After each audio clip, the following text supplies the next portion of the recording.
Bonsoir, messieurs et dames. Merci de nous suivre au JDS, journal du dimanche au soir. C'est parti donc dès 19h30 et l'essentiel de l'actualité, ça sera ceci. D'abord la mission de la CEDEAO à Ouagadougou, conduite par le chef d'État bissau-guinéen, Umaro Sissoko Embalo, qui lance un appel à la mobilisation derrière le gouvernement de la transition du Burkina Faso. Nous reviendrons sur le contenu de la séance de travail entre la délégation de l'institution et le président du Faso, Paul Damiba, ce dimanche au 24 juillet au palais de Kosiam. Et puis sortie de la 51e promotion de l'École nationale de police, c'était vendredi dernier, une sortie qui sert de prétexte pour poser le débat de ce qui est attendu dans ce contexte sécuritaire sensible. Nous reviendrons aussi sur la nécessité de forces unies dans ce combat avec Almissi Ouedraogo, capitaine de police à la retraite. Et enfin, sport, championnat du monde d'athlétisme 2022, Fabrice Zango décroche l'argent en triple saut. Et dans la partie sport, nous reviendrons aussi sur les finales du championnat national de handball en catégorie minime et cadette, disputées hier samedi. Et on parlera rugby pour terminer. C'est donc l'essentiel pour ce qui est de ce JDS d'aujourd'hui. Nous commençons par la première des rubriques, celle politique.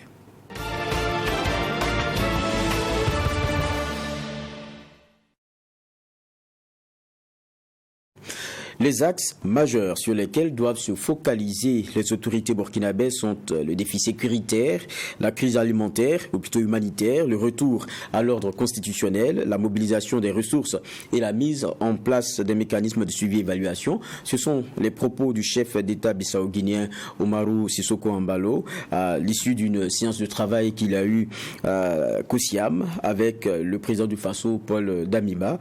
Le point avec Abdoul Rahim Niénié. Conduite par le président bissau-guinéen Umaro Sissoko Embalo, président en exercice de la CEDEAO, la délégation de l'organisation sous-régionale a échangé avec le président de la transition, Paul-Henri Sandaogo Damiba. Les échanges ont permis à la délégation de la CEDEAO de s'imprégner de l'évolution de la situation sociopolitique au Burkina Faso. La délégation dit être venue également se rassurer de la volonté des autorités de la transition à respecter les engagements à l'issue de la dernière conférence des chefs d'État tenue à Accra au Ghana. Les échanges ont été fructueux selon Umaro Sissoko Embalo, qui se réjouit de l'engagement des autorités de la transition à respecter le délai de 24 mois à compter du 1er juillet 2022. Le président en exercice de la CEDEAO a donc invité les autorités burkinabèses à se consacrer aux priorités du moment. C'est les défis sécuritaires, les questions humanitaires et retour à l'ordre constitutionnel et mobilisation des ressources et mise en place d'un mécanisme de suivi et d'évaluation comprenant les médiateurs de la CEDEAO, l'Union africaine, les représentants de l'ONU à Ouaga. En plus de la volonté des autorités de la transition à respecter le délai de 24 mois, la CEDEAO dit constater une avancée significative dans la lutte contre le terrorisme. Elle invite à cet effet tous les acteurs à soutenir la transition pour l'atteinte des objectifs. Ces questions de sécurité, ce n'est pas juste une question de Burkina Faso, c'est une question sous-régionale aujourd'hui. Mais évidemment, on voit, ce n'est pas parce qu'il y a ce gouvernement qu'on ne pourrait pas avoir les attaques des terroristes. Non. Mais le progrès, c'est-à-dire que ça diminue un peu. Et je pense que nous tous, on doit se mobiliser à côté du peuple frère de Burkina Faso. Et comme vous le savez, Burkina Faso, c'est un pays aussi qui sont des membres fondateurs de la CEDEAO. Donc, malgré ces situations, on doit l'accompagner. On appelle une mobilisation derrière le gouvernement de transition. Au cours de son séjour au pays des hommes intègres, la délégation de la CEDEAO aura une rencontre avec les membres du gouvernement, les membres de l'Assemblée législative de transition et les autorités coutumières et religieuses, entre autres. Il faut rappeler que la 61e session ordinaire de la CEDEAO, tenue le 3 juillet 2022 à Accra, au Ghana, avait donc sorti un genre de compromis pour une durée de la transition de 24 mois à compter donc du 1er juillet 2022, ce qui avait été donc convenu. Et j'aimerais bien qu'on aille en contact avec Oumarou Paul Kwalaga, qui est expert consultant en relations internationales, géopolitique et stratégie, pour avoir son éclairage sur cette visite. J'espère qu'il est en ligne. Bonsoir Oumarou Paul Kwalaga. Je crois qu'il n'est pas encore là. Dans tous les cas, si le temps nous le permet et la technique aussi, nous reviendrons avec cet appel pour quelques éclairages, notamment sur cette visite. Mais nous allons déjà passer à un autre sujet que nous avions donc prévu.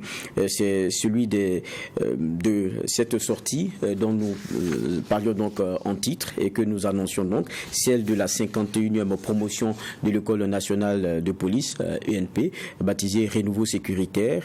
Elle est forte de 878 compétences et a effectué sa sortie à l'occasion d'une cérémonie qui s'est tenue à l'INEP même, en présence du Premier ministre Albert Ouedraogo.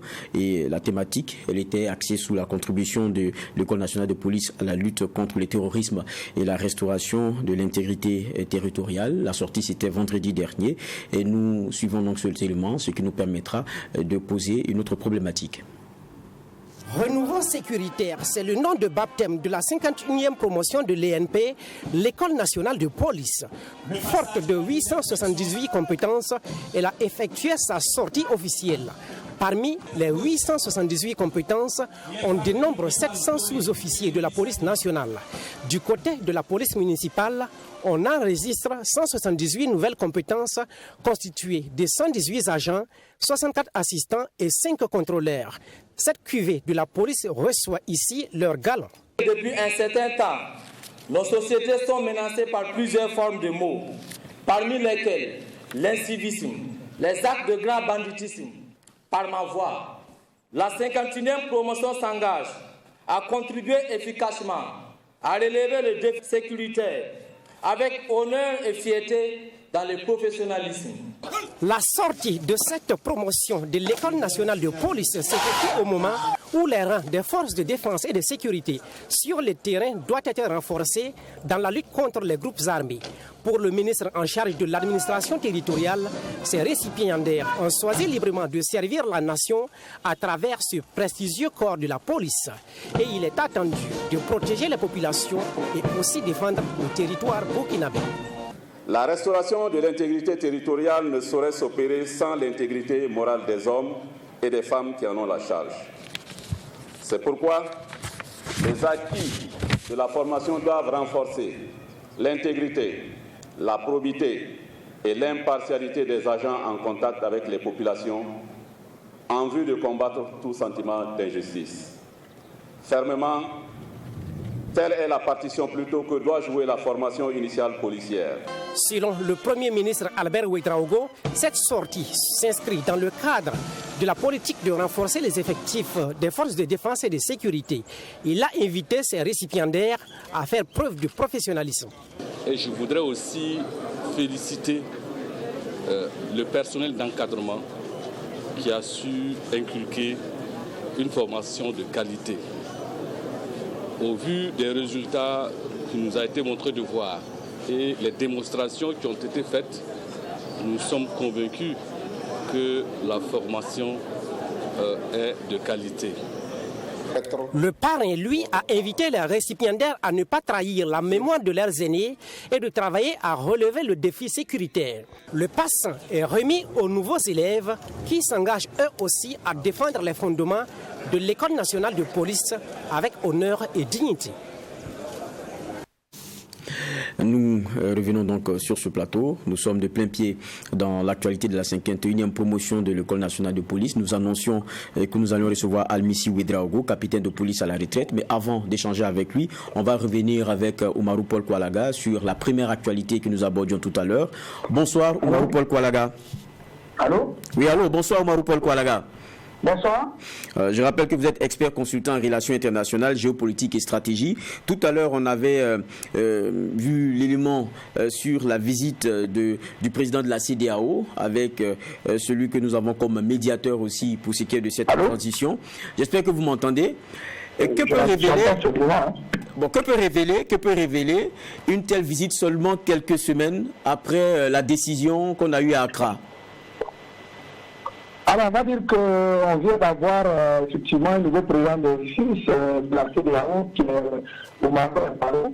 On peut supposer que après les quelques semaines de prise de fonction, il vient au Burkina Faso avec bien sûr le médiateur pour pouvoir toucher les doigts la réalité.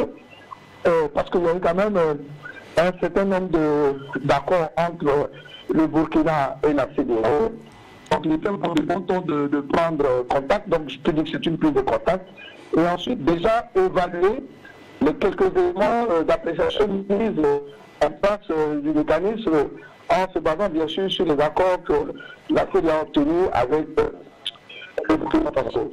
Déjà, s'il y a quelques difficultés, l'idée pour qu'on puisse rester dans le temps par rapport au délai qui a été imparti au Burkina Faso de commun accord avec la CEDEAO qui est, faut-il le rappeler, 24 mois. Vous faites bien de le dire, mais on a donc le président en exercice de la CEDEAO, le tout nouveau, Umaru Sissoko Embalo. Est-ce qu'il faut s'attendre à une différence dans le traitement du dossier burkinabé? Alors, on va dire que dans les grandes tendances, non, les grandes articulations, non, on reste toujours dans cette même dynamique. Les choses sont arrêtées, c'est sûr. Je crois qu'il y a trois grandes attentes de la part de la CEDEAO vis-à-vis du Burkina Faso. C'est premièrement que rapidement, ce qui a été convenu, que le Burkina arrive à solutionner le problème qu'il a au niveau sécuritaire, bien sûr aussi avec la crise humanitaire. Mais n'oublions pas que le point de chute, c'est de repartir à un régime constitutionnel, revenir très rapidement au sein des instances de la CEDEAO. Donc ça, c'est vraiment important. Je crois que c'est beaucoup plus ça, et c'est dans cette continuité que le nouveau président de l'exercice a continué.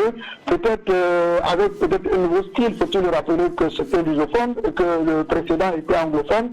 Il va rencontrer les acteurs, il va échanger, il va aussi impulser sa cadence. Mais il ne faut pas s'attendre qu'il y ait des changements parce que c'est sûr. Maintenant, l'autre chose qui rentre en ligne de compte, c'est le mécanisme de suivi. Et je crois que c'est surtout ça qui est la nouvelle donne par rapport à ce qui a été fait jusqu'à présent. Le Burkina est disposé à travers la CEDEAO pour arriver justement à respecter ce délai en ajoutant à ce que le Burkina fait en termes de chronogramme, bien sûr qui doit aboutir sur les élections, à faire en sorte qu'il y ait un suivi entre le Burkina et les partenaires. Je crois que c'est dans la continuité, mais peut-être avec un style un peu peut-être différent dans la façon de parler avec les interlocuteurs et de connaître davantage la situation. Et comme je l'ai dit dans ma première intervention, toucher du doigt les réalités. D'accord. Vous parliez de délai. C'est très intéressant, même quand on lit le communiqué, notamment de la présidence, il est toujours question de consensus dynamique. Est-ce que les questions essentielles, comme par exemple la durée de la transition, peut être dynamique en termes de discussion?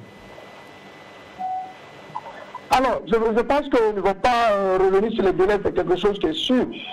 C'est arrêté de commun accord. C'est même le Burkina, quand on s'en tient au propos de la ministre des Affaires étrangères, qui a proposé justement les 24 mois, même si elle dit que c'est de façon dynamique, ce qui est sûr, je crois que c'est les 24 mois, et je crois que la CEDEAO a réaffirmé cela, l'a confirmé, l'a entériné, et je crois que justement ces déplacements, les rencontres qu'ils vont avoir les différents acteurs rentrent dans cette dynamique justement pour que ce délai de 24 mois ne soit pas excédé. Donc il ne faut pas s'attendre à ce qu'on remette en cause ce délai parce que c'est arrêté, ça donnerait d'autres possibilités à d'autres acteurs, notamment à la Guinée qui jusqu'à présent attend toujours de fournir son chronogramme justement avec le deadline du délai. Donc au niveau du délai, je ne vois pas en quoi cela peut changer, même si on a un nouveau président à l'exil de la CEDEAO. Quelles que soient les difficultés, je crois qu'on va faire en sorte d'accompagner le Burkina dans tous ces compartiments qui sont sollicités. Donc les 24 mois ne vont pas changer. D'accord. Et puis une dernière question, c'est vrai que je m'en voudrais de ne pas vous la poser puisque vous êtes expert en géopolitique.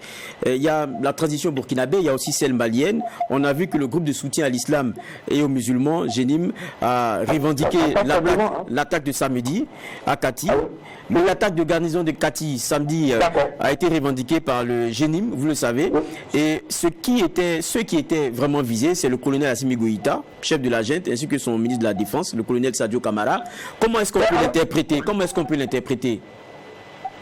Alors, disons que ça pose effectivement le problème de la complexité d'un phénomène comme le terrorisme, dont on pense souvent peut-être maîtriser, que souvent on peut s'avancer à dire comme on le voit ça et là, justement peut-être de façon légitime pour donner de l'espoir aux populations. Ça montre jusqu'à quel point quand on est sûr qu'à un moment donné, avec le rapport de force qui peut souvent être exercé sur le terrain, qu'on peut affirmer que désormais on a une situation peut-être sous contrôle. Du coup, cette attaque qui vise, je veux dire, un site stratégique qui est le camp militaire de Kati, qui n'est pas, je veux dire, aujourd'hui dans le contexte dans lequel nous sommes, qui n'est pas un camp aussi accessible comme on pouvait le penser. Donc si les groupes terroristes arrivent justement à attaquer ce camp, même si effectivement ils n'ont pas réussi à atteindre l'objectif, et bien sûr en ciblant des hautes personnalités de la junte, des hautes personnalités militaires, notamment les personnalités dont on parle au Mali, des 5 colonels qui font partie du dispositif de premier plan. S'ils arrivent à le faire, ça doit nous amener à nous interroger malgré les choix qu'on opère aujourd'hui, peut-être avec l'évaluation qu'on a eue par le passé avec un certain nombre de partenaires. Aujourd'hui, malgré le choix stratégique, malgré le fait qu'aujourd'hui on ait l'appui d'un certain nombre de partenaires, souvent peut-être décriés par certaines opinions, malgré tout cela, on arrive aujourd'hui à toucher le cœur, j'avais dit, du pouvoir, puisqu'il y a le président, et c'est le plan le plus proche pour employer ces termes, même si ce sont des colonels. Alors, ça nous amène à beaucoup réfléchir. Est-ce qu'en réalité, tout ce qui est dit ça et là sur la question, est-ce que ce n'est pas, dans une certaine mesure, peut-être pour contenter une certaine opinion, est-ce que la réalité du terrain reflète ce qui est arrivé? Sinon, comment est-ce qu'on peut expliquer qu'aujourd'hui, une fois de plus, au risque de me répéter, qu'on puisse atteindre le point névralgique du pouvoir, qui est Kati, où le président de la transition du siège.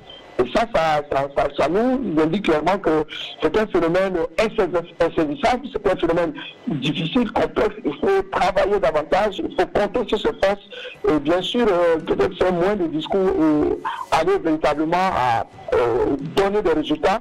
Et après ces résultats, on le verra quand les tendances vont véritablement changer. Voilà mon appréciation que je fais. Je veux dire quelque part aujourd'hui, c'est un peu, si je ne dis pas de l'humiliation, mais c'est en fait une remise en cause de tout ce qui a été dit ça et là par les autorités militaires maliennes. Merci bien, Oumarou Paul Koualaga. Je rappelle donc que Paul Koualaga est expert consultant en relations internationales, géopolitique et stratégie. Nous allons donc fermer cette actualité que nous avions déjà d'ailleurs commencé à fermer avec une autre transition, celle de cette sortie de promotion. Et cela nous permet de mettre les pieds dans les plats avec un autre sujet que nous avions voulu aborder. C'est bien le contexte sécuritaire et la question de quelle police pour ce contexte-là. Et puis, au sein de nos forces, quelle union nous voulons. Et on se rappelle que le président du Faso avait effectué le jeudi, donc la veille de cette sortie de promotion, une visite surprise à la police nationale, et c'était à travers des unités d'intervention constituées de l'UIP, la BAC et la CRS. C'est une visite significative en ce sens qu'elle se tient à un moment où donc l'unité entre les policiers et militaires est vraiment mise à rude épreuve. Nous apprécions cela avec un invité, nous l'annoncions. Il s'agit de Anmessi Ouedraogo, capitaine de police à la retraite. Bonsoir. Bonsoir, M. Vaha. Bonsoir, chers téléspectateurs, chères téléspectatrices. Merci encore de m'avoir reçu sur ce plateau du journal de dimanche. C'est avec un grand plaisir que je me retrouve là et pour échanger avec vous sur des sujets intéressants du moment. Évidemment. Et l'intérêt, c'est vraiment la question sécurité. Mais avant d'entrer dans le vif du sujet, je voudrais d'abord planter le décor en disant que je suis là à titre strictement personnel, parce que j'ai quand même une petite expérience à partager avec vous. Je ne suis pas un porte-parole de la police nationale. Alors donc, tout ce que je vais déclarer ici, c'est vraiment à titre strictement personnel. Voilà. Donc, ceci dit, eh bien, je suis à vous et je serai disposé à répondre pratiquement toutes vos questions. Voilà. On avait tout à l'heure présenté ce reportage-là, 51e promotion de l'École nationale de police. Oui. J'ai dit ça sert de prétexte pour poser un problème parce que c'est récurrent, la question des bruits quelquefois entre forces, alors qu'on est dans le même contexte sécuritaire. Et je rappelais tout à l'heure que la veille notamment de cette sortie de promotion, il y avait le président du Faso qui avait rendu une visite à la police nationale et c'est dans ce contexte de bruit. Est-ce que vous dites que c'est clair qu'on prend maintenant la pleine mesure aussi de ces réalités qui par moments aussi étaient quelquefois, je dirais pas cachées, mais contestées lorsqu'elles étaient évoquées par certains? Merci. En fait, vous me permettez là de réagir par rapport à la visite que Monsieur le Président du Faso a bien voulu rendre aux unités d'intervention de la police nationale. Alors, c'est un signal fort qu'il faut reconnaître et saluer parce que cela va galvaniser les troupes, notamment les policiers de façon générale, mais les policiers intervenant donc dans les unités d'intervention en particulier. Alors, donc, c'est vraiment un signal fort et c'est nécessaire justement pour la cohésion, parce que si de telles visites sont multipliées, alors je pense que les lignes peuvent bouger. Alors donc je salue en tout cas au passage cette visite que M. le Président a bien voulu rendre aux unités d'intervention de la police nationale. Est-ce que à la limite ce ne sont pas aussi les événements qui obligent à prendre le problème à bras le corps, parce que quand on évoquait la situation à un moment donné, la réponse était non, vous en faites un peu trop, c'est pas ce que vous pensez. Mais c'est tellement récurrent maintenant qu'il faut donner une réponse. Oui, mais en fait, vous savez, les incidents répétitifs, je pense que c'est à cela que vous faites allusion. Alors, les incidents répétitifs entre policiers et militaires n'honorent pas de façon générale le pays. C'est clair. Si vous êtes dans un pays et l'armée, la police, 1, 2, 3 se rendent dedans, ce n'est pas du tout intéressant. Même si c'est l'œuvre de quelques éléments, ce n'est pas intéressant parce que d'abord, ça met à nu le manque de cohésion entre donc ces forces et en plus, ça tire la gouvernance sécuritaire du pays vers le bas. Toute chose qui fragilise et expose le pays à toutes sortes d'insécurité. Je rappelle aussi qu'il y a une note de service du ministère en charge de la Défense qui appelle le personnel des forces de défense et de sécurité à se soumettre avec respect et courtoisie, ce sont les mots mêmes qui ont été choisis, aux différents contrôles de police et aux entrées des casernes. Ça pourrait contribuer? Oui, oui, la réponse est oui. Et là, il faut effectivement saluer également cette prise de décision à travers une note de service de la hiérarchie militaire pour ma part, pour un peu recadrer les choses, faire en sorte que les éléments au cours d'un contrôle routier de la police puissent se soumettre et avec respect pour qu'on évite justement ces incidents répétitifs. Parce que, hélas, le plus souvent, c'est au cours des contrôles routiers que ces incidents arrivent. Voilà. Alors, ou bien des contrôles dans les lieux publics. L'un dans l'autre, il suffit seulement que, peut-être au cours d'une mission de police donnée, alors il y ait peut-être à contrôler. Et si l'individu rencontré est un militaire et qui n'est pas en tenue et il n'a pas peut-être de documents ou qu'il refuse de présenter ses documents, alors en ce moment-là, ça amène des tiraillements et le plus souvent, ces tiraillements débouchent donc sur des incidents fort regrettables. Oui, vous dites que c'est intéressant que ce soit rappelé, ça pourrait servir à toi contribuer à apaiser les choses, mais pour le citoyen lambda que nous sommes, quelquefois on se demande, mais est-ce qu'il y avait vraiment besoin de rappeler? Ça tombe un peu ça tombe sous la logique. Oui, mais oui, je pense que en fait, la hiérarchie militaire a bien fait en prenant cette note de service, parce que il n'y a pas d'oralité en administration.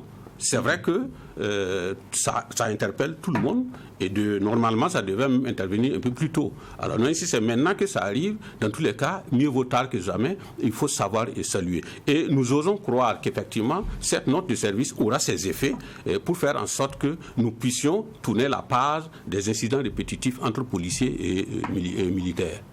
C'est vrai qu'en termes de proposition, en tant que commissaire de police à la retraite, je précise, vous avez toujours suggéré la mise en place d'une formation de base en symbiose avec la gendarmerie, la police et même les militaires. Expliquez-nous un peu. Oui, en fait, ça se faisait comme j'ai eu l'occasion la dernière fois de le préciser. Alors, qu'est-ce que ça apporte comme avantage? Eh bien, les avantages sont énormes. Parce que lorsque vous êtes embarqué donc dans une formation commune de base, c'est comme ça que ça s'appelle, alors c'est l'occasion pour vous de vous découvrir, de vous frotter, de vous mouler, de vous mouler aux réalités militaires. La formation s'intéresse aux soldats, c'est-à-dire comment faire pour former un soldat. Un civil recruté depuis son village ou je ne sais où et fait de lui un soldat au bout de 6 mois. C'est comme ça, c'est la durée qui était impartie à ce type de formation.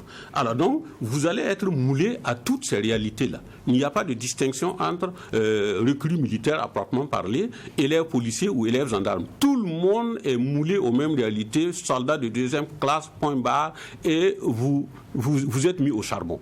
Alors donc, ça fait quoi? Ça fait que ça cultive la fraternité d'armes. Alors ça cultive la fraternité d'armes de sorte que au cours de votre carrière et même après la retraite, vous restez véritablement des frères d'armes et dans le vrai sens du mot.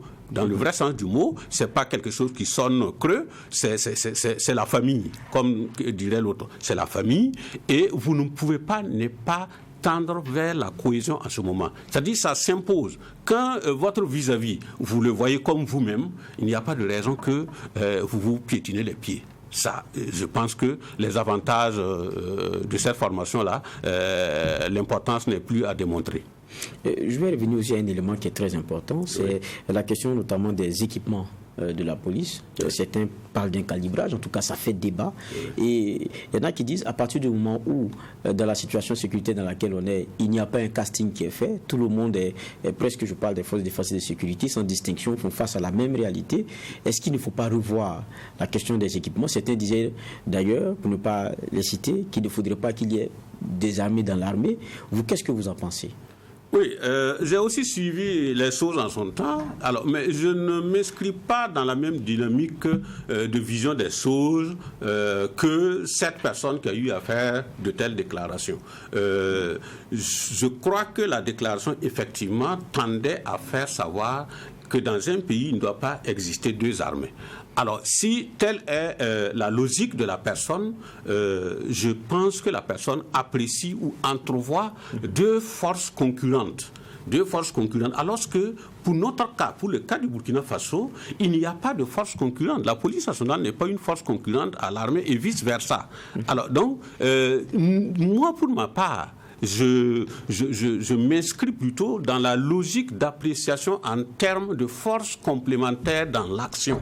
Dans l'action, ensemble, c'est-à-dire, il n'y a pas d'opposition, il n'y a pas d'opposition en lieu et place, il y a de la juxtaposition, c'est-à-dire qu'on se met ensemble, on évolue ensemble et on coproduit ensemble la sécurité au profit donc du pays et du peuple pour lesquels l'armée et la police nationale tirent la raison même de leur existence. Moi, c'est ma vision des choses. La coproduction, la complémentarité dans l'action, pas de rivalité, parce que quand on parle en termes qu'il ne doit pas exister, ce qu'on appelle 2 armées dans un pays, c'est qu'on entrevoit déjà des rivalités, de l'opposition, de la concurrence. Alors que la police et l'armée ne peuvent pas être des forces concurrentes. Ce n'est pas cela qu'on doit voir les choses. On doit voir en termes, comme je le précise tantôt, de la complémentarité dans l'action. C'est-à-dire qu'on est ensemble, embarqués pour la même cause, pour les mêmes objectifs, et on se met ensemble pour les réaliser dans les règles de l'art, au profit donc de la population, au profit donc du pays dont nous sommes fiers de pouvoir sécuriser et de pouvoir représenter sur le terrain, par exemple, du combat contre l'idée terroriste. Parlons justement de ce combat contre l'idée terroriste. Il y a la communication de ce qu'on monte en puissance, mais à la réalité, ces derniers temps, il y a des grands axes qui sont en train d'être coupés avec des ponts qui sont la cible de mines, et on l'a vu, les vidéos circulent et tout. Aujourd'hui, qu'est-ce que vous en pensez? Oui, en fait, c'est malheureux, Parce que je note ici que les terroristes ne font qu'innover dans leur mode opératoire. Hélas. Okay. Alors, ils ont commencé par des embuscades, ils ont commencé par la pose des mines artisanales. Alors, ils ont aussi pratiqué le système des cadavres piégés. On en a vu à Guibo, cadavres piégés. Alors, donc, il y a eu aussi l'expérimentation donc des attaques des prisons, alors, donc, avec ce qui est arrivé à la prison de Nouna. Alors, donc, ce sont des modes opératoires qui ne cessent d'innover. Maintenant, nous assistons au dynamitage des ponts. Et ça obéit à quoi? Ça obéit, en fait, c'est une tentative d'isolement des grandes villes de l'intérieur par rapport à la capitale Ouagadougou. Voilà, pour mieux asseoir leurs choses. Alors, donc, il ne faut pas aller voir à gauche ou à droite par rapport. C'est véritablement la logique, c'est une tentative avérée d'isoler certaines villes de l'intérieur par rapport à Ouagadougou. Mais face à cette innovation de leur part, il devrait y avoir une adaptation de l'offre domestique qui est la nôtre. Bien sûr, vous savez qu'en matière de criminalité, à chaque fois, c'est le criminel qui innove et que nous courons après, parce qu'avant qu'il n'agisse, certainement qu'on n'a pas pris la mesure de penser qu'il pouvait arriver à ce niveau-là. Alors donc maintenant que nous constatons qu'il saute aussi les ponts, nous avons pris ça en compte et je sais que sur le terrain, beaucoup de choses seront faites pour que désormais ils ne puissent pas sauter les ponts. Parce que si telle est la réalité maintenant, il faut sécuriser les ponts. Il faut sécuriser les ponts de sorte que quelqu'un ne puisse pas venir dynamiter et partir d'où je ne sais. Mais aujourd'hui, il n'y a pas que les ponts. Même quand on prend certains axes, celui de Bobo-Dioulasso, les cas récurrents d'attaque, ça ne fait que revenir. On ne sait pas si c'est du grand banditisme qui revient, ou c'est-à-dire sur certains axes bien précis, on ne sait pas si c'est du grand banditisme qui revient, ou bien c'est encore une innovation, comme vous dites, de ces hommes-là.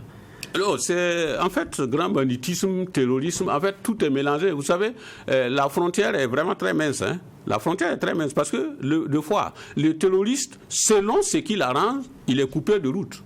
C'est-à-dire c'est un grand bandit, voilà, qui dépouille les gens de leurs biens. Voilà. Et si, entre-temps, il réfléchit à autre chose, alors il porte sa veste de terroriste et il tue. Il distribue la mort à qui serait trouvé. Alors, donc, moi, je verse ça pour le compte donc de terrorisme et de banditisme. Parce que le terrorisme, le banditisme nourrit souvent le terrorisme. Parce qu'en fait, ils peuvent être à la recherche de financement. Voilà, donc des sources de financement pour leurs bêtises. Alors, ils peuvent, dans ces conditions-là, devenir des coupeurs de route tantôt. Et puis, en fait, c'est une situation de retournement de veste. Tantôt je suis terroriste, tantôt je suis bandit de grand chemin, je barre la route et puis bon, je dépouille les gens de leurs biens. Alors, donc c'est comme ça peut-être qu'il faut voir la chose. Et je sais que l'axe Bobo-Ouaga est dans l'œil du cyclone terroriste. Et pourquoi c'est stratégique? Oui, mais bien sûr c'est stratégique. Je disais tantôt que ça obéit donc à une tentative d'isolement des grandes villes de l'intérieur par rapport à Ouagadougou.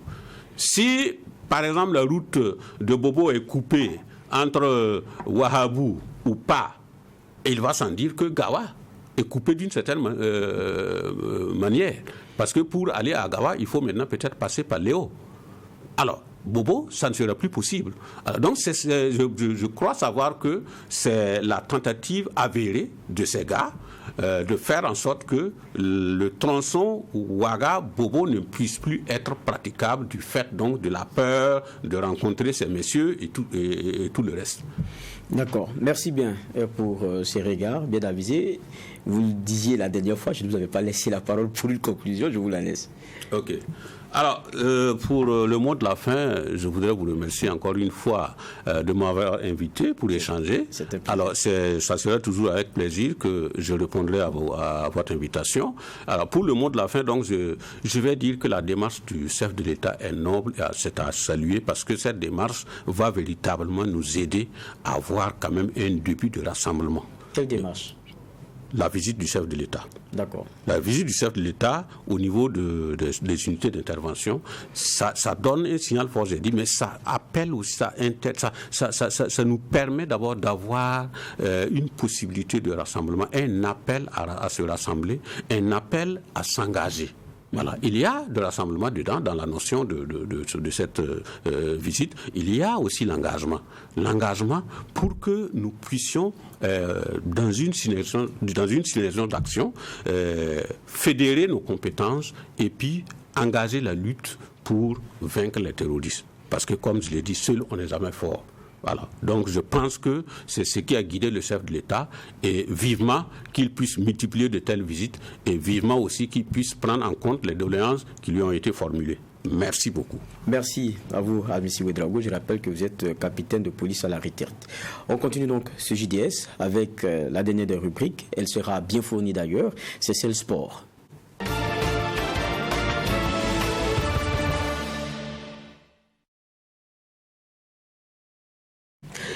Et dans cette première partie, nous allons nous intéresser au Burkinabé Hugues Fabrice Zango, qui a décroché la médaille d'argent au championnat du monde aux États-Unis en réalisant un saut à 17,55 mètres. Il est dévancé par un Portugais, Picardo, qui répare lui avec donc la médaille d'or grâce à un saut à 17,95 mètres. Voici le point qui nous est fait par Somda.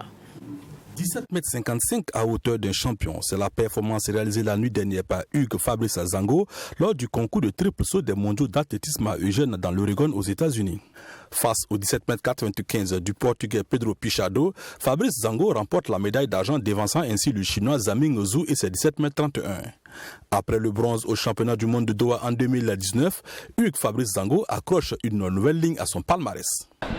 I'm really happy because it's always a blessing to be on a podium. Je suis vraiment heureux d'être sur le podium. Un podium mondial, vous vous imaginez. C'est le couronnement d'un véritable travail et il était important pour moi de maintenir ce niveau de performance dans les compétitions. Je suis satisfait et très heureux et j'espère qu'à la prochaine fois, ce sera l'or. Détenteur du record en salle de triple saut avec un bond à 18,06 m, Hugues Fabrice Zango aurait bien pu ne pas participer aux mondiaux des jeunes. La faute à une vilaine blessure contractée en février dernier. Depuis lors, le champion burkinabé a cravaché pour retrouver du rythme et remporter l'argent aux mondiaux. Yeah, you know, my season was special this year because of my injury at February. C'est une saison assez spéciale pour moi cette année. J'ai contracté une blessure en février et je n'arrive même pas à marcher. Je me suis remis à marcher qu'en avril, soit plus de 2 mois après la blessure. J'ai débuté la préparation spécifique pour les mondiaux en juillet et je suis arrivé à cette compétition avec un déficit de préparation. Il m'a manqué du rythme pour tenir dans une telle compétition. J'ai encore une marge de progression et j'ai en ligne de mire la Diamond League et j'espère y faire mieux. J'ai vraiment eu une saison spéciale. Today, but this is not a problem. So my season was so special. Véritable ambassadeur du sport burkinabé, Hugues Fabrice Zango se bat pour hisser haut le drapeau national. Chaque compétition est d'une importance capitale pour lui. It's mean a lot, you know, because in my country we have a lot of problems right now. So I want to be like a symbol of. Oui, il y a beaucoup de fierté à représenter mon pays. Nous rencontrons actuellement beaucoup de problèmes. J'aimerais être pour les jeunes un symbole d'espoir et de courage et il me semble important de leur ramener des médailles, leur montrer que malgré le contexte difficile dans lequel nous vivons, le rêve est possible. Donner de mon meilleur à chaque compétition est une mission pour moi. For me to do my best at every competition. Champion d'Afrique en titre avec un bond à 17,34 m, Hugues Fabrice Zango a également offert au Burkina Faso sa première médaille olympique avec le bronze ramené de Tokyo. En lice pour la Diamond League, le Burkinabé espère mettre à profit les futures échéances pour préparer les prochains Jeux olympiques, ceux de Paris avec en ligne de mire la conquête de l'or. Avec cette médaille d'argent qui vaut de l'or au regard de ses blessures, nous allons lui espérer d'avoir ce tort pour les prochaines compétitions. Ceci dit, on va s'intéresser à présent au final du championnat national de handball. C'était en catégorie minime et cadette. Cela s'est disputé au Palais des Sports de Ouaga 2000 hier samedi 23 juillet. En minime filles, c'est le RCB qui termine donc champion, et en garçon, c'est le handball club de Waiguia qui est sur la plus haute marche. En cadet, les filles de Wenpanga remportent le trophée, et chez les garçons, le RCB s'impose. Assami Touré. 56 matchs au total ont été joués pour ce championnat de petite catégorie. En cadette fille, Wenpanga, en jaune-rouge, championne sortante. était face à AS JPC. Dès l'entame de la rencontre, Wenpanga se montre déterminée à repartir avec le trophée en prenant l'avantage. Elle mène à la pause 11-3. Un score assez considérable qui va permettre à Wenpanga de jouer libéré en seconde période. Elle déroule le ballon et remporte cette finale par le score de 22-11. Selon le coach adjoint, les consignes ont été respectées. Un très bon match. L'équipe, l'adversaire aussi a très bien joué. Nous aussi, on s'était préparés pour ça. Et on a donné des consignes en début de match et les filles ont respecté.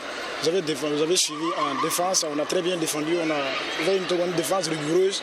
Et puis en attaque aussi, on a quelques occasions qu'on a eues là, on a concrétisé ça. Donc à la fin, on sort avec la victoire. Tout c'est un sentiment de joie. Pour l'autre finale, le RCB s'est mesuré à l'USO. Là, on assiste à un match très enlevé et très équilibré. Les deux équipes, dès le départ, se remettent coup pour coup. Aucune formation ne peut prendre l'avantage. Elles se séparent à la pause avec un score de 12 buts partout. À la reprise, c'est le même scénario. À 3 minutes de la fin, le RCB prend un léger avantage d'1 point. Il serre la ceinture et maintient ce petit écart jusqu'au coup de sifflet final. Il emporte 24-23. L'entraîneur dit être fier du parcours de ses joueurs. Bon, c'est un sentiment de joie qui nous anime actuellement. Vu le travail qu'on a abattu toute la saison, dans toutes les catégories, puisqu'on va revenir en catégorie junior et senior. Donc pour le moment, on peut dire qu'on est à 50% satisfait. Débuté depuis le 17 juillet, plus de 20 équipes venues de plusieurs zones ont rivalisé d'ardeur pour la conquête du trophée. Un pari réussi selon la présidente de la fédération pour avoir pu tenir la compétition dans les petites catégories. Oui, en tout cas, je suis très satisfaite. C'est un bon niveau. Et comme je l'ai dit, en tout cas, le niveau est élevé. Et pour des minimes et pour des cadets, vraiment, le niveau est très élevé. Voilà. Je pense que même si on doit avoir une équipe nationale en petite catégorie, on ne sera pas à la traîne. Au niveau des disciplines, nous sommes une des disciplines qui organise une finale en fait pour les petites catégories et qui mobilise autant d'acteurs au niveau des petites catégories, vraiment qui travaillent en fait au niveau de la relève, à ce qu'il y ait la relève au niveau du sport et au niveau du handball. Et donc il va de soi qu'on ait un regard particulier vers ces disciplines-là qui vraiment travaillent à faire que la relève soit une réalité. À l'issue des matchs, les demi-finalistes et les finalistes ont été tous récompensés et rendez-vous est donné pour les catégories juniors et seniors. Nous allons aussi tout à l'heure parler rugby et évidemment d'autres disciplines. Et nous allons nous permettre cette transition avec cette formation débutée dimanche dernier. C'est du rugby et c'est après cela qu'on va échanger. 56 matchs au total ont été joués pour... De retour de la participation du dernier championnat d'Afrique de rugby, la Fédération burkinabé de rugby est déjà à la tâche. Pour renforcer les capacités des encadreurs et pratiquants, elle a initié une formation à leur endroit. Durant une semaine, ces acteurs ont bénéficié de l'encadrement sur 3 modules. Le but de cette formation, c'est sensibiliser le public encadrant aux différentes spécificités des groupes d'âge, notamment les enfants, les adolescents, les adultes. Nous avons monté un mouvement formatif sur 3 modules de formation, l'initiation, le développement et l'expertise. De façon générale, l'athlète burkinabé est prêt physiquement. Maintenant, au niveau sur les phases statiques notamment, mais aussi au niveau technique, il y a des carences qu'on doit gommer justement avec la formation des éducateurs pour améliorer sensiblement le niveau général du rugby. Pour le directeur technique national, cette formation marque le début d'une série de formations que la fédération compte mettre en place pour mieux outiller ses compétiteurs. On prend côté U18. Nous sommes en train de préparer les compétitions de 2023-2024 pour le trophée Barthez, un de nos anciens formateurs qui est actuellement disparu. Voilà, donc c'est une compétition internationale où les pays qui sont alliés à l'International Rugby Board se doivent effectivement de participer. Donc ça concerne la tranche U20. Les formateurs, c'est un peu l'élargissement de la base, pour ne pas dire le développement. Voilà. Et comme nous sommes aujourd'hui à l'international, On parle en termes de population, de joueurs, d'encadreurs, etc., etc. Donc c'est pour répondre à ce questionnement-là. Parce que tout le temps on va vous dire, vous avez combien de licenciés, vous avez combien de formateurs, vous avez combien d'arbitres. Donc c'est pour cela que nous sommes en train de mettre en place ces sessions de formation pour les différents cadres, les différents ordres. Une formation qui était attendue selon les encadreurs et les joueurs. Pour eux, cette initiative est une occasion pour les pratiquants d'avoir les éléments nécessaires pour être professionnels. Déjà, en tant que joueur, ça me permet d'avoir de nouvelles notions et d'améliorer les compétences que j'ai déjà. Et en tant que formateur, là, ça nous permet vraiment de pouvoir passer le relais à la plus jeune génération. Aujourd'hui, avec la formation que nous avons faite, nous sommes capables de former, que ce soit les U10, U20, U16, voilà. Donc, on pourra passer en fait le relais à la jeune génération et pouvoir former dès les écoles, dès le bas âge, pour avoir vraiment des joueurs professionnels qui pourront représenter le Burkina aussi en équipe nationale. Ce renforcement de capacité prendra fin avec un match pour les pratiquants et des remises d'attestation pour les encadreurs qui pourront désormais exercer leur métier convenablement. Retour sur ce plateau pour la partie entretien et comme il est de coutume, je suis avec Claude Romba. Bonsoir. Bonsoir Geoffroy. En tout cas, très ravi d'être là. Je pense que c'est un JDS au pas de course pour le sport en tout cas. On n'a jamais été aussi bien servi que cette fois-ci. Donc voilà, largement. Voilà qu'on voit que c'est gardé, je l'avais dit tout à l'heure. Et puis nous sommes aussi avec Christo Ivanov. Bonsoir. Il est député de l'Assemblée suisse, mécène du rugby burkinabé. Bonsoir. Bonsoir, enfin mécène, soyons modestes. J'essaie de les accompagner de mon mieux. D'accord, on dira ça comme ça, mais burkinabé aussi. Par mon épouse. Évidemment. En tout cas, le beau. Le beau, en tout cas, le beau national qui est là et qui... International. International, d'accord. Et qui a décidé donc de soutenir le rugby burkinabé. Je crois que c'est grâce à lui également, grâce à son lobbying, qu'aujourd'hui le Burkina Faso est rentré dans l'International Rugby Board. Ça fait que a eu la reconnaissance internationale. Et aujourd'hui, grâce au fait que le Burkina Faso soit reconnu par la fêtière mondiale du rugby, de la balle ovale, ça lui ouvre également des portes. Mais il ne cesse, chaque fois qu'il peut, en tout cas, d'aider le rugby burkinabé. Vous avez vu donc ces formations. La formation commence à Et je pense que son plus grand plaisir serait de voir un jour le Burkina Faso participer à la Coupe du Monde. Je crois qu'il a mis tout son cœur, il y a mis tout, il croyait que ça allait cette fois-ci, même si nous on n'y croyait pas trop, mais lui il y croyait fermement. Mais bon. Voilà, on va discuter de cela dans le détail. Mais Claude, on a d'autres petits sujets qu'on voulait un peu aborder juste avant de venir sur le plat de résistance qui est le rugby, avec notre invité Christo Ivanov. Il y a la question des... quand on participe très souvent à des compétitions, ce qu'on attend après, c'est le retour, c'est-à-dire les espèces non trébuchantes qui viennent, et puis il y a la gestion quelquefois aussi de ces fonds-là qui posent problème. Et dans le foot, ça avait été révélé. Tout à fait. Il faut dire qu'après la CAN, la participation donc, des étalons à la CAN, étalons qui reviennent avec la 4e place, ça fait une cagnotte de 1,2 milliard qui tombe dans l'escarcelle de la Fédération burkinabé de football. Tout le monde était content parce que on se disait qu'avec cette manne financière, la fédération qui rencontrait beaucoup de difficultés, on se disait que maintenant ça va permettre donc de régler un temps soit peu ces problèmes-là et pourquoi pas aussi avec une vision plus, je dirais plus à long terme, voilà, plus prospective, on allait peut-être aller vers des projets structurants de telle sorte à ce que, quand même, on puisse permettre le développement du football. Mais malheureusement, ça n'a pas été le cas parce que sur les réseaux sociaux, dans les journaux, dans la presse également, on apprend que cette manne financière a été partagée entre les membres ou les acteurs du football burkinabé, 1,2 milliard qu'on partage à tout le monde dans le monde du football burkinabé. Ça fait que on sait que les clubs de D1 ont eu 4 millions, les ligues régionales 1 million. Voilà, les membres du bureau exécutif 1 million, le président lui-même 2 millions, ainsi de suite, jusqu'à ce que, au niveau du football féminin également, il faut dire que le football masculin, il y avait la D1, la D2, le football féminin D1, D2, la D3, semble-t-il, a été oublié.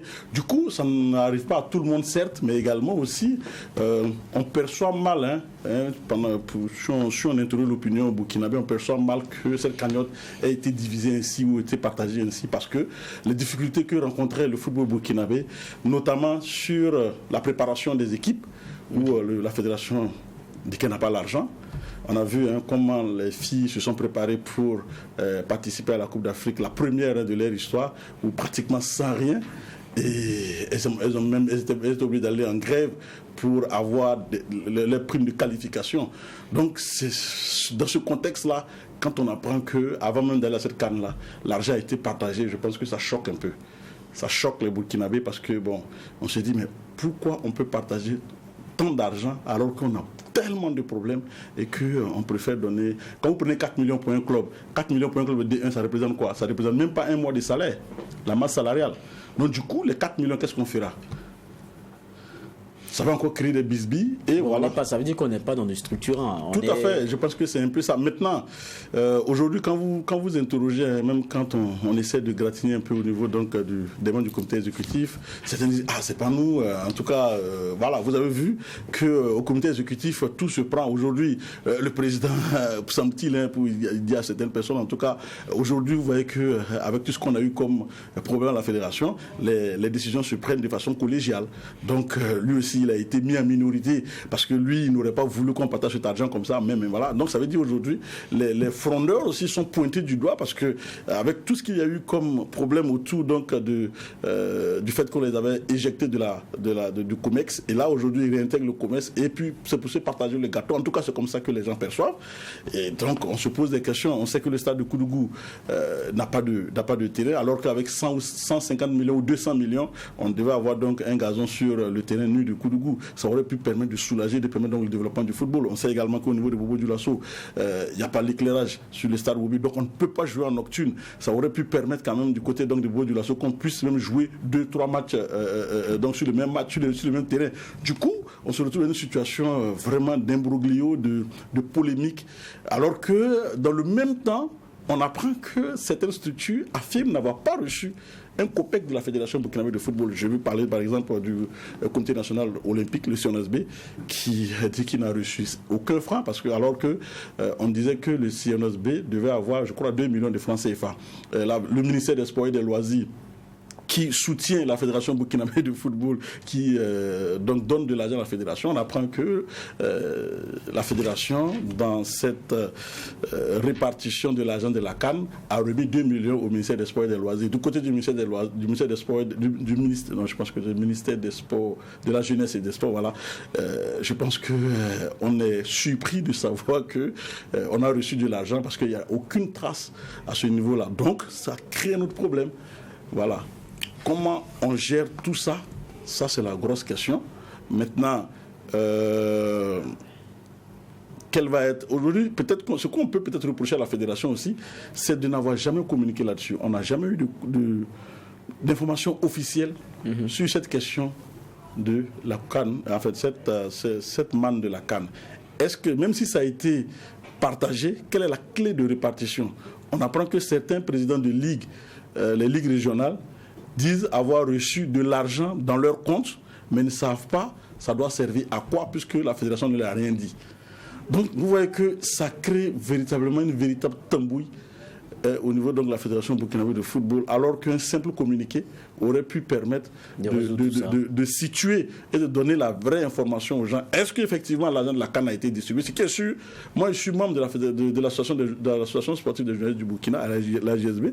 La GSB a reçu 1 million de la part de la Fédération, et quand on s'est renseigné, c'était pour le compte de la CAN. Voilà. Mais ce que je ne comprends pas pour vous, je parle des journalistes, l'association des journalistes, vous avez reçu une part, vous ne saviez pas la part de quoi? C'est après le scandale que vous saviez ou pas? Oui, on a demandé, non, c'est pour la CAN. Donc chacun reçoit sa part, et puis il ne dit pas grand-chose. Peut-être, mais comme je dis, il y a des structures en tout cas qui affirment n'avoir rien reçu. Moi, j'ai discuté avec le président du CNSB, qui a dit en tout cas, lui, il a demandé à tous ses collaborateurs, personne n'a reçu 5 francs. D'ailleurs, lui-même, il compte cette idée-là. Donc ça veut dire qu'il y a un autre problème qui est là, qu'il va falloir régler. Et il y a une question aussi en amont, c'est sur la base de quoi on fait cette répartition? Tout à fait. Quels sont ceux qui se sont entendus pour ça? Il y a eu une réunion, ce qui est sûr, il y a eu une réunion donc, au sein du comité exécutif de la Fédération burkinabé de football où cette question a été discutée. Et pour certains, en tout cas, il n'y a rien à faire, il faut partager l'argent. D'autres même ont dit que dans les discussions, certains auraient aussi dit qu'eux, ils voulaient au moins 5 millions ou 10 millions. parce que quand même, c'est eux les présidents, c'est eux quand même qui... Voilà. D'autres ont dit non, 5 millions c'est trop, il faut diminuer. Donc, il y a eu des discussions. En tout cas, le débat a été posé au sein du COMEX.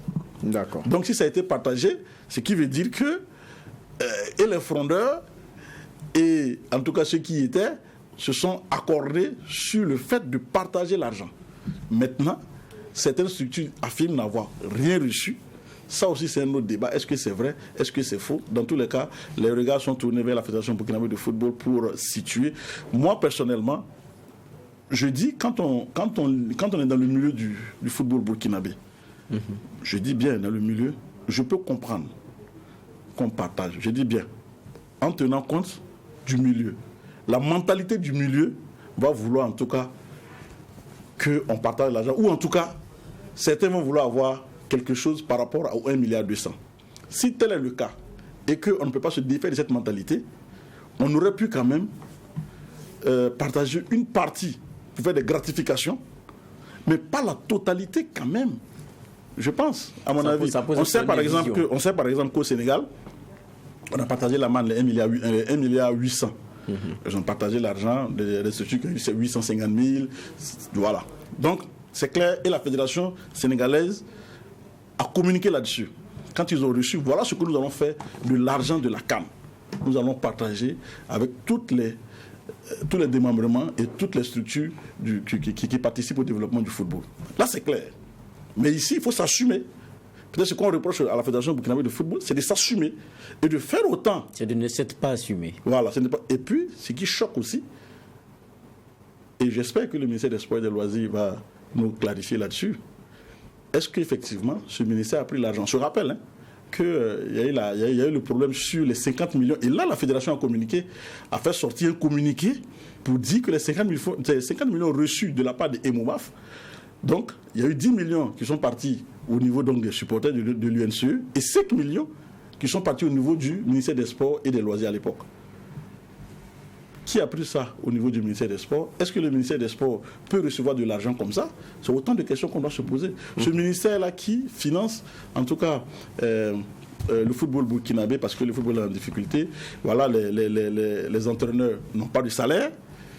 Et la fédération a de l'argent, elle préfère se partager cet argent sans donc tenir compte donc, des entraîneurs qui sont partis près de plusieurs mois sans salaire, mais quand même qui font des résultats. Les joueuses qui sont parties donc à la CAN, je rappelle au passage que la participation des étalons à la CAN féminine va rapporter à la Fédération burkinabé de football presque 90 millions de francs CFA. Est-ce qu'on va partager également cette somme? On attend de voir. Oui, dans tous les cas, on aura le clair mot de la chose après et on demandera des comptes. Mais que ce là, lui, on va pas peut-être lui donner cette patate chaude. Mais dans tous les cas, est-ce que vous qui avez été sportif, vous qui soutenez, est-ce que vous comprenez un peu comment ça se passe en tout cas du côté donc, de la Suisse par exemple? Écoutez, en Suisse, c'est géré par l'association de football. D'accord. Il y a une clé de répartition, les gens communiquent. La plus grande partie va à la formation, parce que c'est très important la formation. D'ailleurs, on va en parler tout à l'heure avec le rugby.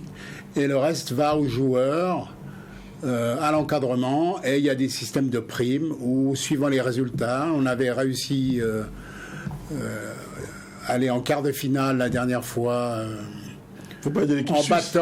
En battant la France, pour juste au hasard, quand même se rappeler des bonnes nouvelles quand même. Et oui, vous arrivez à un certain niveau, vous avez des droits de télévision, vous touchez des ristournes sur la publicité, sur les spectateurs. Et il y a une clé de répartition chez nous qui est très bien faite, où pour nous, massivement, l'argent va d'abord à la formation et ensuite au staff, à l'encadrement et aux joueurs. D'accord. Et justement, on va revenir sur la question du rugby parce que vous êtes là pour cela. Il y avait la formation qui avait commencé dimanche. On va y revenir. Vous dites que la formation c'est très important. Mais pourquoi le rugby? Pourquoi est-ce que c'est ce sport-là que vous avez décidé, dans lequel vous avez décidé de vraiment vous impliquer? Bon, moi, dans une vie antérieure, j'étais international de judo. Donc j'ai toujours eu, j'aime les sports de combat. Et le rugby est un sport de combat avec des valeurs. des valeurs collectives, des valeurs de courage, de camaraderie. Et l'avantage du rugby par rapport à tous les autres sports, c'est que vous pouvez être petit, grand, gros, mince, léger, lourd. Il y a de la place dans une équipe à 15 pour tout le monde. Tout le monde peut jouer au rugby. Donc, c'est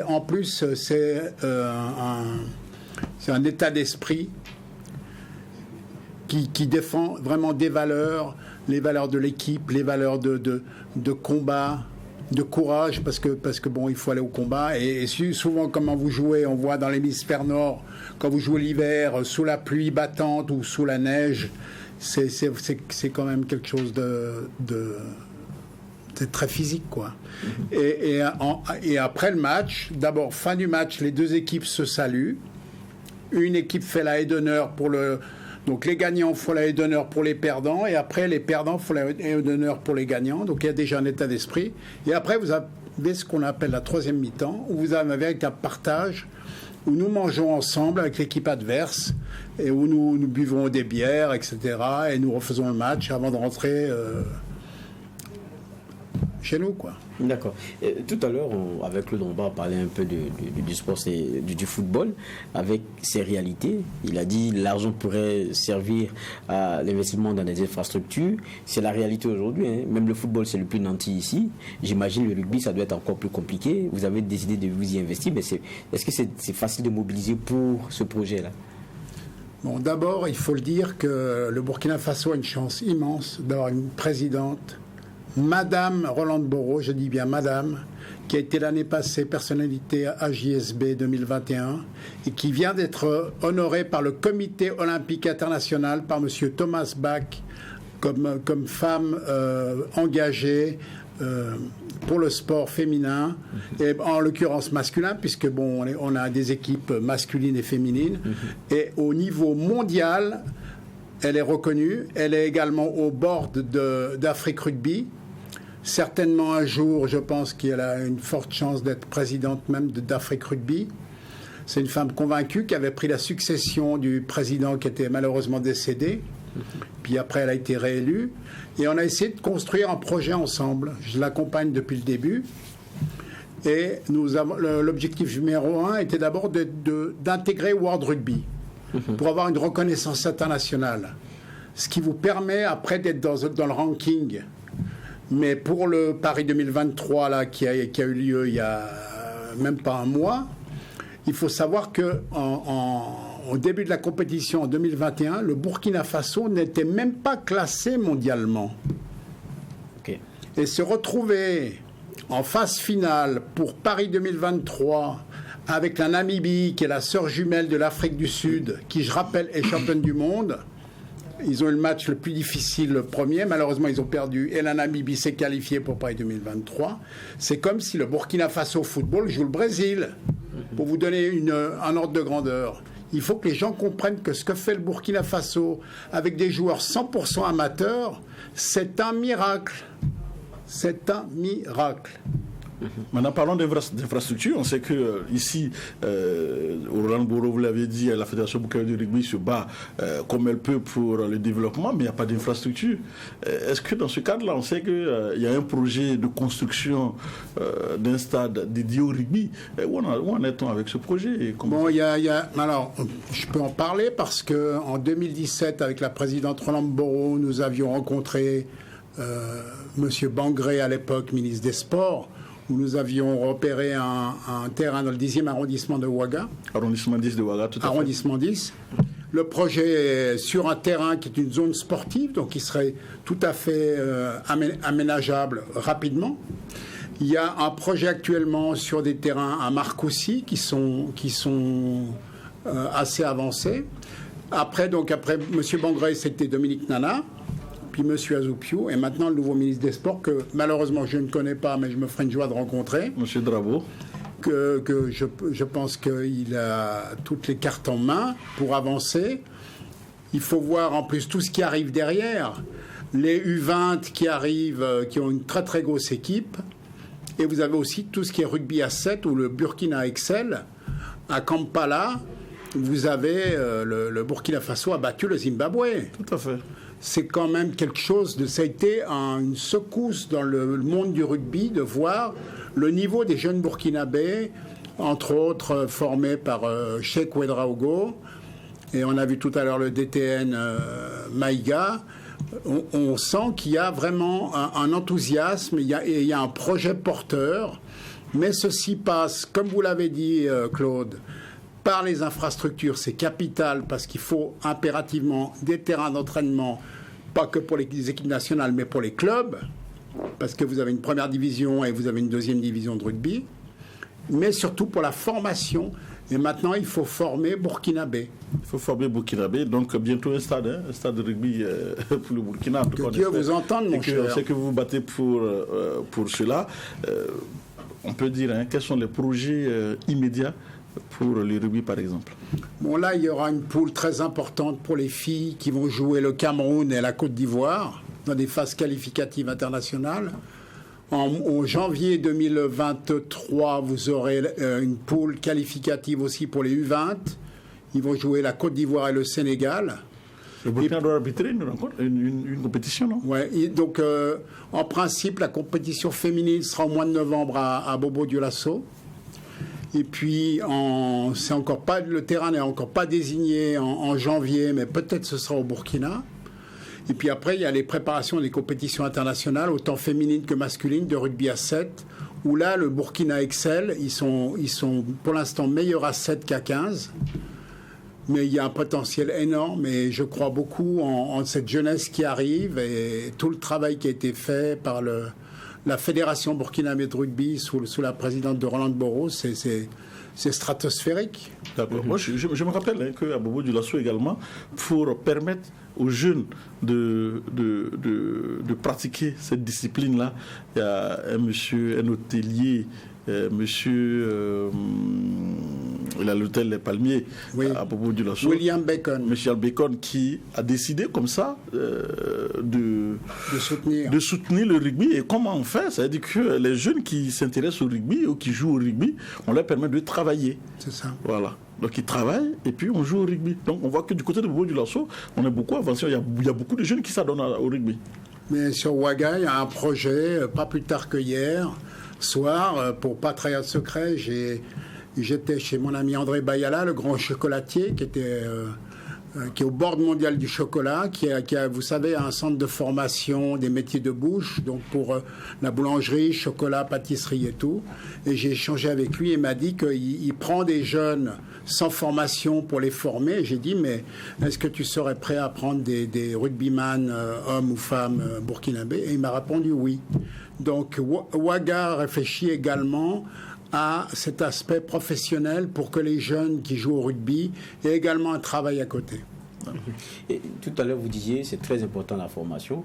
Je me rappelle que c'était en juillet, non? 1er juillet, quand on avait le match face à la Namibie. Quand on a regardé, le Burkina n'était pas si ridicule, mais c'était au niveau des mêlées que c'était vraiment très compliqué. Quand on regarde, il y a un fond, mais c'est pas suffisant. Le score, c'était quoi? 71-5? Oui, mais bon, ça ne reflète pas tout à fait le match parce que, bon, il faut être honnête, on avait joué le Zimbabwe, on avait pris 102-3. Tout à fait. Là, on prend 71-5. Je rappelle que la Namibie gagne 36-0 en finale contre le Kenya. En réalité, l'écart est de 30-35 points, ce qui est déjà beaucoup, mais effectivement, sur votre question concernant la mêlée, effectivement, on a un problème devant. Pour les téléspectateurs, le bloc de devant, c'est 8 joueurs. C'est 3 joueurs en première ligne, 2 joueurs en deuxième ligne et 3 joueurs en troisième ligne. Effectivement, là, on manque de poids, on manque de kilos. Mais par exemple, on parlait de Bobo-Dioulasso, où nos jeunes vont s'entraîner à la musculation avec Iron Bibi, par exemple. Donc, il y a un travail qui est fait aussi au niveau de la préparation physique, qui est très important. Mais maintenant, la prochaine échéance très importante, ça va être les championnats du monde 2027. Donc maintenant, vous devez miser sur la jeunesse qui arrive, les moins de 16 ans, les moins de 18 ans. C'est eux l'avenir. Ok. Est-ce qu'il y a des professionnels? On a vu, on sait que Fulgence Ouedraogo, qui est un Burkinabé, qui joue pour Toulouse, qui a joué pour les 15 de France et tout. Il est champion de France avec Montpellier, là. Également, tout à fait.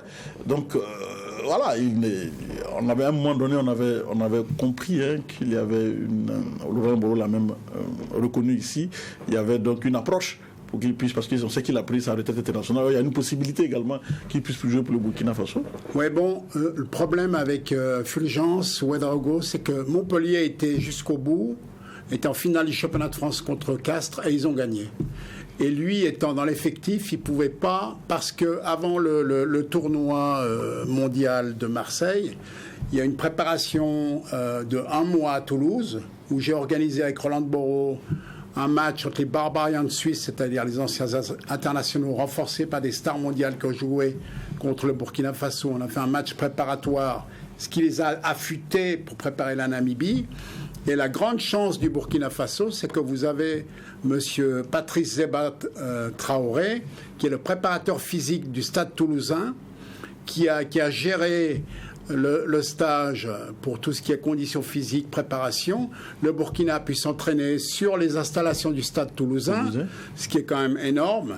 Et Roland Boro fait des miracles avec très peu de moyens financiers et a réussi à faire quand même un stage d'1 mois à Toulouse avec une préparation physique par quand même le numéro 1 mondial ou un des meilleurs préparateurs physiques au monde, puisque Toulouse, le Stade Toulousain est quand même un des plus grands clubs du monde, si ce n'est le plus grand club du monde. Et Zebat Traoré travaille là-bas depuis 23 ans et il s'est mis déjà depuis plusieurs années au service du rugby burkinabé. Quand il y a des stages, des regroupements, il vient, il est là, il apporte ses conseils et ça permet à tout le bloc de monter, si vous voulez. C'est toute la base qui monte, ces conseils sont précieux. Et puis il y a eu également un échange, il y a un entraîneur de l'équipe nationale du Burkina qui est Branson Ware, qui est en Afrique du Sud, qui a pris chez lui pendant 4 mois 6 joueurs de l'équipe du Burkina qui ont pu s'entraîner dans un club de première division et faire des matchs et tout, ce qui les a affûtés. C'est-à-dire que si vous voulez, le Burkina Faso, qui était le petit pousset de la compétition, à l'arrivée, si on prend le match de la Côte d'Ivoire, où ils ne sont pas passés loin, mais surtout le match du Sénégal, où à mon avis, il y a beaucoup à dire, parce qu'à la première minute de jeu, il y a une agression sur un joueur burkinabé qui n'est pas sanctionné. Après, normalement, vous avez un protocole commotion. Quand quelqu'un a un choc à la tête, vous avez un protocole commotion et vous devez sortir 10 minutes. Et le médecin doit vous dire, vous pouvez rentrer sur le terrain. Là, ça n'a pas été le cas. Ils n'ont même pas fait le protocole commotion. Ils ont décidé que ce joueur, qui est l'arrière de l'équipe, le 15 du Burkina, a dû sortir du terrain. Et malgré ça, il y avait 15-15 à la mi-temps et ils perdent de 10 ou 12 points à l'arrivée. Qui aurait dit que le Burkina régate contre la Côte d'Ivoire ou le Sénégal? C'est comme si c'est de la Terre à la Lune. C'est une progression incroyable avec très peu de moyens financiers. Oui, justement, très peu de moyens financiers. Mais quand j'écoute Ivadov, Claude Romba, c'est un commentaire que je vous permets, on a l'impression qu'on a un sport qui compte sur le carnet d'adresse de passionnés. Tout à fait. Sinon, il n'y a pas une vision de notre ministère pour accompagner. On ne sent pas l'État. Je ne sais pas si on ne sent pas l'État, mais dans tous les cas, je sais que tout ce qu'ils font là, je pense que le ministère les accompagne. Maintenant, c'est que peut-être on peut reprocher au rugby burkinabé, c'est vraiment de faire son petit bonhomme de chemin un peu dans la clandestinité, ou en tout cas dans l'ombre, ou je ne sais pas si c'est la discrétion, ou en tout cas, qu'est-ce qui ne va pas, ou entre la modestie. Alors qu'on aurait pu faire beaucoup de bruit, faire en tout cas beaucoup de communication autour donc, de ce rugby-là, pour permettre donc aux gens non seulement d'adhérer à cette discipline. Et puis, on a vu tout ce que vous avez dit, la progression des Burkinabés et tout ça. On a vu également aussi le message qu'un joueur burkinabé a lancé à l'endroit de Fulgence Ouedraogo. Je pense qu'il est en même temps aussi un peu fâché parce qu'il aurait voulu que Fulgence vienne, quand même. Oui, mais c'est compliqué. En plus, bon, il est père de famille de 4 enfants. Quand vous faites une saison, que vous commencez 11 mois avant, que vous n'avez pas eu de vacances, et que la saison se termine fin juin et que théoriquement vous devez jouer le 1er ou le 2 juillet contre la Namibie, que vous êtes cuit, il était cuit, en plus il a quand même 34 ans, je veux dire, vous ne pouvez pas lui jeter la pierre. Je pense que, bon, c'est un titre personnel, c'est mon avis personnel. Tout à fait. Je pense que ça aurait été bien qu'il vienne au moins assister à un match physiquement, vis-à-vis de la fédération, vis-à-vis des joueurs, ou qu'ils viennent même à Toulouse les voir une fois à l'entraînement. Je pense que là, effectivement, il y a des choses à améliorer, à corriger, mais bon, Claude, vous qui êtes un des grands communicateurs du Burkina Faso, vous avez vu que cette année, il y a une conférence de presse qui a été faite par la Fédération burkinabé de rugby pour présenter la saison, présenter les objectifs. Je pense que c'est déjà un progrès. Tout à fait. C'est une petite fédération. Qui n'a pas les moyens. On fait ce qu'on peut avec ce qu'on a. Comme l'a dit Geoffrey, il y a des passionnés, heureusement. Et c'est un sport de passion, mais finalement, le sport doit être une passion, finalement. L'aspect matériel des choses. Vous voyez, par exemple, les Burkinabés sont partis 4 semaines à Toulouse, puis environ 2 semaines à Marseille. Sur 6 semaines, ils ont touché 160 000 CFA chacun de primes pour 6 semaines. 160 000 francs CFA pour 6 semaines. Comme défrayement. Voilà. Voilà. C'est la réalité. Nous sommes des amateurs, mais nous allons nous améliorer, nous allons construire, nous allons former. Et je crois beaucoup en ce cursus de formation. Moi, j'aurais une dernière question, et puis après, Claude, vous aurez aussi la vôtre. Quand on regarde, pour ce qui est des autres sports, le football, c'est celui vers qui, naturellement, tout part. Mais pour les autres, ils commencent par recruter déjà dans les écoles parce qu'il y a des, on va dire, des passerelles qui le permettent. Vous prenez le handball, vous prenez, je ne sais pas, le basketball. Ils se sont permis ce type de recrutement-là parce que depuis l'école, c'est déjà facile.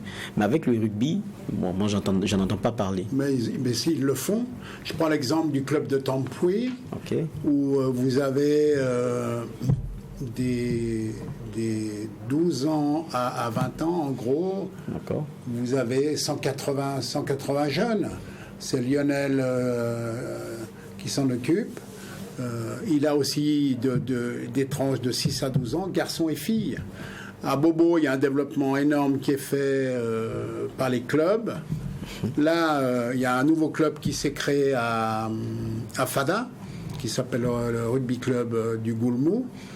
Il y a d'autres choses qui sont prévues. Il y avait une qui a participé à la formation qui est mutée à Dori, mais avec la situation sécuritaire, malheureusement, on ne sait pas si elle pourra, Liliane, si elle pourra aller là-bas exercer, mais il était prévu qu'elle monte quelque chose sur Dori. Ça bouge. Il y a un très bon club à Béréogo. Il y a Koudougou, etc.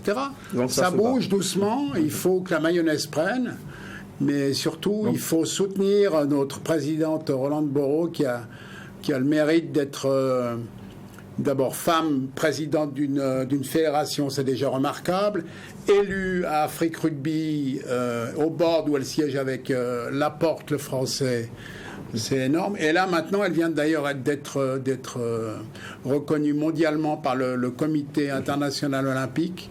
C'est juste une progression fulgurante.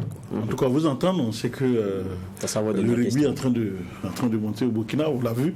Vous avez décidé donc d'accompagner dans la formation. Je pense qu'après cette formation, ça continue. Eh bien, écoutez, vous êtes bien informé, Claude. C'est d'ailleurs votre rôle de journaliste d'être bien informé. Écoutez, là, ça a été le premier cycle qui a été fait ici en juillet. Il y a un deuxième cycle de validation qui est prévu début janvier 2023 et la suite est prévue pour juillet 2023. Tous les 6 mois, il y a un cycle de formation et le but, c'est d'intéresser les jeunes. Vous pouvez être joueur et un jour vous vous blessez et tout, mais vous pouvez devenir formateur, vous pouvez devenir arbitre, vous pouvez devenir dirigeant. Je crois que c'est dans tous les sports un peu les mêmes démarches. Voilà un peu le but, c'est que voilà, on élargit la base avec la formation. Il va y avoir un grand développement au niveau du rugby scolaire. On n'a pas le temps d'en parler, mais ça fait partie du cursus de formation. Et là, on va vers une homologation de la formation par le ministère des Sports.